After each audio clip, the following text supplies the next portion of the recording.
ഞങ്ങൾ ഇടതുപക്ഷ ജനാധിപത്യ മുന്നണി ഈ തെരഞ്ഞെടുപ്പിൽ മറ്റെല്ലായിടത്തും എന്ന പോലെ വടകരയിലും കേന്ദ്ര രാഷ്ട്രീയ വിഷയങ്ങളാണ് ജനങ്ങളുടെ മുമ്പിൽ അവതരിപ്പിച്ച് ചർച്ചയ്ക്ക് വിധേയമാക്കിയത്. നരേന്ദ്രമോദിയുടെ ഭരണം എന്തുകൊണ്ട് തുറന്നുകൂടാ? മതനിരപേക്ഷതയ്ക്ക്, ജനാധിപത്യ മൂല്യങ്ങൾക്ക്, നാടിൻ്റെ ഫെഡറലിസത്തിന്, പരമമായ നമ്മുടെ ഭരണഘടനയുടെ സംരക്ഷണത്തിന് നരേന്ദ്രമോദിയുടെ ഭരണം അവസാനിപ്പിക്കേണ്ടതും BJPയുടേതല്ലാത്തൊരു ഗവൺമെൻറ്റിനെ അധികാരത്തിൽ കൊണ്ടുവരേണ്ടതും വളരെ അനിവാര്യമാണ്.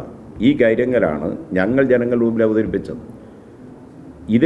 ഇതിനെ സംബന്ധിച്ചൊന്നും പറയാതെ വർഗീയ പ്രചരണം നടത്താനാണ് അവരെല്ലാം ശ്രമിച്ചത്. നിങ്ങൾക്കിതെല്ലാം കാണാം. എന്നിട്ട് ഇപ്പോൾ ഒരു എരവാദവുമായിട്ട് മുമ്പോട്ട് വരികയാണ്. ആര് വിശ്വസിക്കാനാണ്? ഇപ്പോൾ നിങ്ങൾ ഈ പറയുന്ന നമ്മുടെ ഈ RMB എന്ന് പറഞ്ഞാൽ അത് അവിടുത്തെ ഒരു പ്രധാന ഫാക്ടറൊന്നും അല്ലല്ലോ.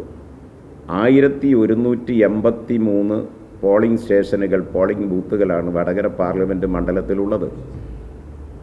1183. അതിൽ 15 പോളിംഗ് ബൂത്തുകളിൽ മാത്രം സാന്നിധ്യമുള്ള ഒരു ചെറു ഘടകമാണ് നിങ്ങൾ ഈ പറയുന്ന RMB. അത് ഞങ്ങളെ സംബന്ധിച്ചിടത്തോളം അത് RMBക്കാരനായ ഏതൊരാൾ ഒരു പ്രസംഗം നടത്തിയെന്നുള്ള നിലയിലല്ല. പ്രസംഗിക്കുമ്പോൾ ആര് വേദിയിലുണ്ട്?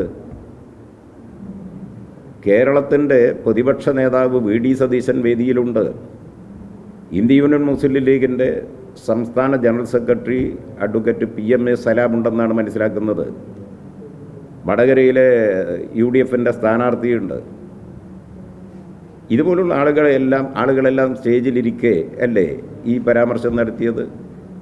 ടീച്ചറെയും അതുപോലെ കേരളമെന്നല്ല ഇന്ത്യ മുഴുവൻ സ്നേഹിക്കുന്ന സിനിമാ താരമല്ലേ മഞ്ജു വാര്യർ? അത് പിന്നെ അവരെ ഇത്രമാത്രം നികൃഷ്ടമായ നിലയിൽ സ്ത്രീവിരുദ്ധമായ പരാമർശങ്ങളിലൂടെ അധിക്ഷേപിച്ചിട്ട് അതൊരു കേവലം ഒരു നാടിൻ്റെ പ്രതിഷേധമായിരുന്നു എന്ന് കണ്ടപ്പോൾ വളരെ ലളിതമായൊരു ഖേദപ്രകടനത്തിലൂടെ അവസാനിക്കും എന്നാണോ കരുതേണ്ടത്? അതാണോ കരുതേണ്ടത്? എന്തുകൊണ്ട് പ്രതിപക്ഷ നേതാവ് അപ്പോൾ ഇടപെട്ടില്ല?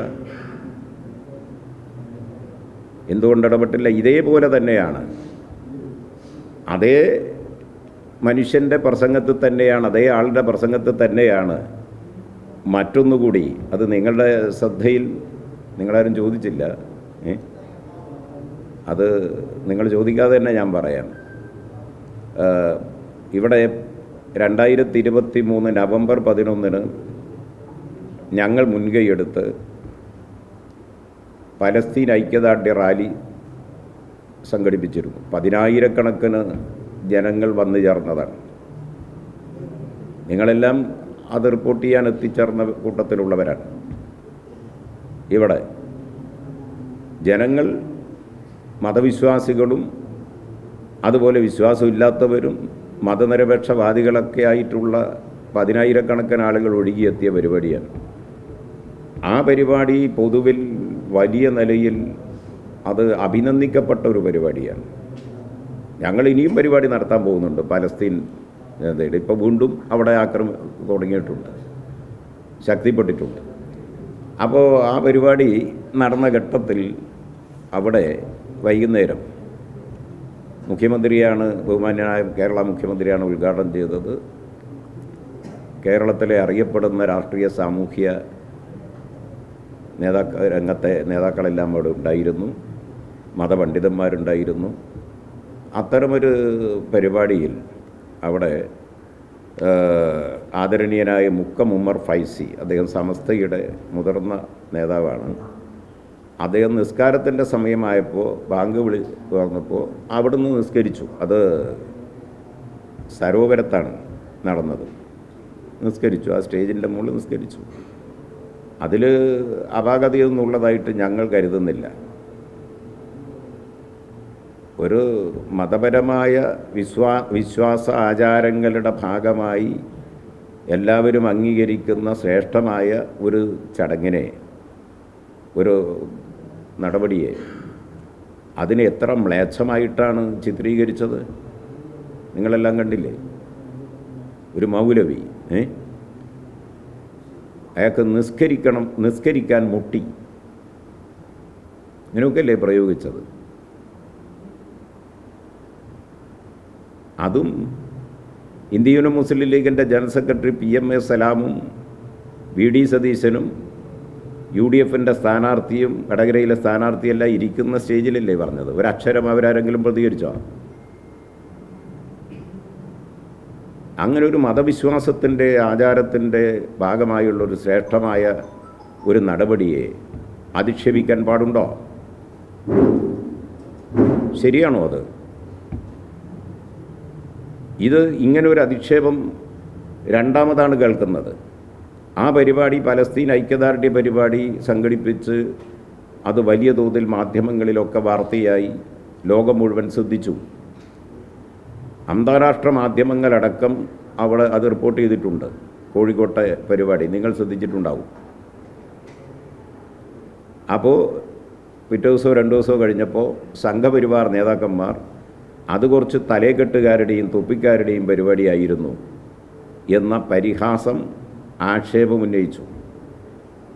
അതിൻ്റെ തുടർച്ചയായി ഒരു സംഘപരിവാർ മനസ്സ് ഈ UDFൻ്റെ ഭാഗമായി ഉണ്ട് എന്നുള്ളതാണ് ഇപ്പോൾ ഇത് കാണിക്കുന്നത്, ഈ പ്രതികരണം കാണിക്കുന്നത്. ഒരക്ഷരം അവിടെ ഉണ്ടായിരുന്ന പ്രതിപക്ഷ നേതാവ് അതിനെ തിരുത്തിയില്ലല്ലോ. ഇന്ത്യ യൂണിയൻ മുസ്ലിം ലീഗിൻ്റെ നേതാവ് അഡ്വക്കേറ്റ് PMA സലാം തിരുത്തേണ്ടിയിരുന്നില്ലേ? അപ്പോൾ ഇതൊന്നും നാട് അംഗീകരിക്കുന്നതല്ല. ജാള്യത മറക്കുന്നതിന് ചില നടപടികളൊക്കെ അവർ സ്വീകരിക്കും. അതൊന്നും ജനങ്ങൾ അംഗീകരിക്കുന്നില്ല. നാട് ഇതെല്ലാം തിരിച്ചറിയുന്നുണ്ട്. ഞങ്ങളിതെല്ലാം ഒരു അന്തരീക്ഷം വഷളാവാനും ഞങ്ങൾ അനുവദിക്കില്ല. ഇതെല്ലാം ഞങ്ങൾ ജനങ്ങളോട് തുറന്നു പറയും. ഞങ്ങൾ കഴിഞ്ഞ ദിവസം 6-ാം തീയതി വടകര ഞങ്ങളുടെ ഇത് സംബന്ധിച്ച ക്യാമ്പയിന് തുടക്കം കുറിച്ചിട്ടുണ്ട്. നിങ്ങൾ അന്വേഷിച്ച് നോക്കൂ. നിങ്ങളെല്ലാം റിപ്പോർട്ട് ചെയ്യാൻ കുറച്ച് പേര് അവിടെ ഉണ്ടായിരുന്നു. അന്വേഷിച്ച് നോക്കൂ. ഞങ്ങൾ കേന്ദ്ര രാഷ്ട്രീയ വിഷയം ഞങ്ങൾ ഓരോന്നും ചോദിച്ചത് ഇങ്ങനെയാണ്. കാശ്മീർ വിഷയം വന്നപ്പോൾ നിങ്ങൾ എന്തുകൊണ്ട് അതിനെ സംബന്ധിച്ച് ഈ തെരഞ്ഞെടുപ്പിൽ നിങ്ങൾ എന്തുകൊണ്ട് മിണ്ടിയില്ല, പറയാതെ ഇത് പറഞ്ഞ എന്തുകൊണ്ട്?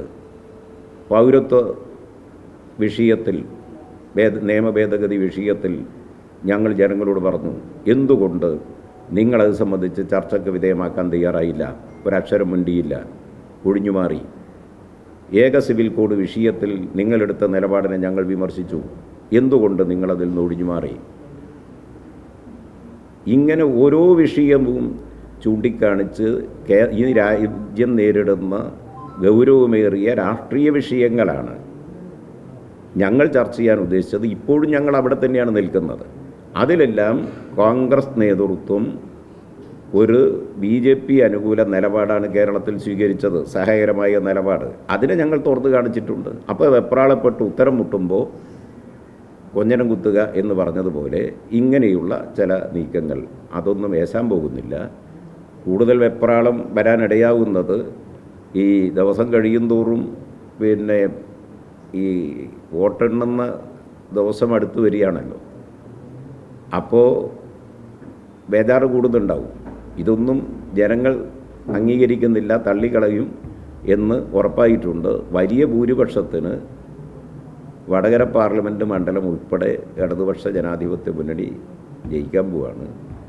അപ്പോൾ ആ യാഥാർത്ഥ്യം ഉൾക്കൊള്ളാൻ കുറച്ച് പ്രയാസം അവർക്കുണ്ടാകും. അതിൻ്റെ ഭാഗമായുള്ള വെപ്രാളത്തിൽ നിന്നായിരിക്കാം ഇതുപോലുള്ള നടപടികൾ ഉണ്ടാകുന്നത് എന്നാണ് തോന്നുന്നത്.